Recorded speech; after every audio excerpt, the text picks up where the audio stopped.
After World War II, humanity went from a global military confrontation to another type of war called a Cold War instead of transitioning to a peacetime economy.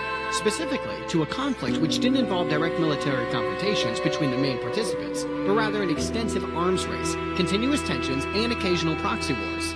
Ideologically speaking, it was a battle between Marxism and capitalism.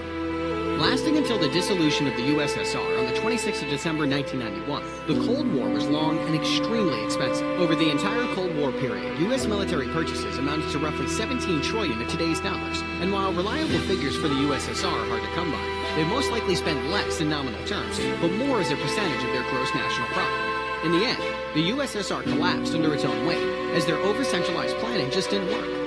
Collective farming was such a failure that the once powerful food exporter became a significant food importer. Industrial production and innovation suffered due to rigidity, and Russia went from being the first nation to send a satellite to space in 1957 to being surpassed by Japan and Germany with lost World War II.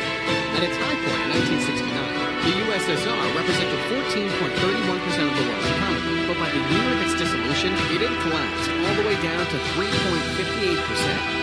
Comparatively, the U.S. represented 28.69% of the world's economy at its highest point, and never fell under 20%. The end of the Cold War ultimately proved that military might alone is just not enough.